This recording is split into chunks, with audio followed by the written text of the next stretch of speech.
Kerry, about 2 weeks back, Trevor Manuel announced a bunch of new regulations and processes around the pay-as-you-earn submission process. Primarily, he's aiming to reform the whole dispensation.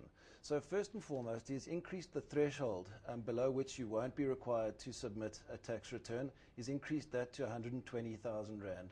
What he's also done is aim to improve the process by a simplification of the forms which are used by the employees and the practitioners for the submission of that tax return. And finally, there's been a big focus on the call centre at SARS. First call resolution's been well below 80% in the past, and it's created huge frustrations amongst the customers and the taxpayers. And what Mr. Manuel has announced is that they'll be bringing together all those call centres into a single contact centre, which will be aimed at 80% first call resolution, and there'll be a bunch of second line experts below the call centre agents who will actually be tasked with answering more complex questions first time around through the use of expert systems, expert information and expert knowledge, and it's all aimed at improving the taxpayer's experience of SARS and first-time resolution. But Grant, surely this will have a knock-on effect to the whole income tax assessment process. Can you give us an example of some of these effects? It most certainly will, Kerry. I think primarily the income tax return form is now going to be a single, dynamic and customized form. So for people who don't have, for example, capital gains tax or foreign income or business income on their tax return, their return will be simplified. And it will only contain those areas of income streams which are pertinent to themselves.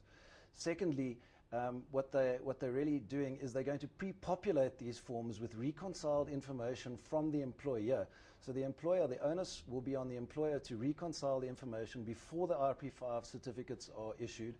And they will then, SARS will then pre-populate your submission form, which has been customized for you, which will include your name and address like it had last year, but now it will actually have your income and your deductions on the same form. What they're also doing is they're continuing on the process of staggering their submission dates. So the filing season for employers will be different to that for employees. And in the employee bracket, if you submit manually, you will have more time to submit than if you submit via the e-filing system. I beg your pardon, it's actually the other way around. You'll have more time if you submit via the e-filing system as opposed to the manual system.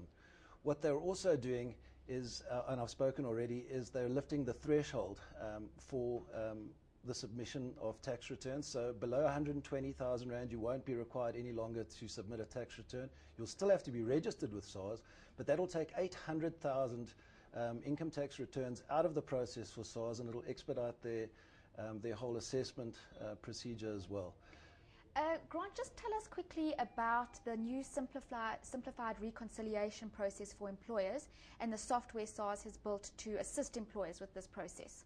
SARS is focused heavily on a customized wizard process. In other words, if you call the call center or if you request your tax return online via e-filing, it'll ask you a couple of questions, or the agent will ask you a couple of questions which will determine your income streams and will customize that form for you.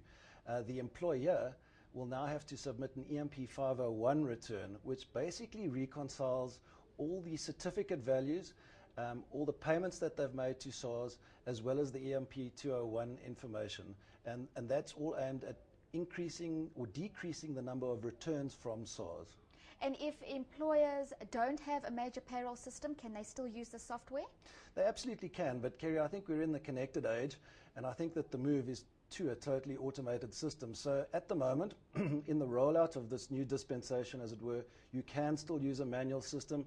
It is preferable, and it expedites your whole process if you are using a payroll application, but you can use the SARS e-filing standalone. Thank you, Grant. That's all we have time for tonight.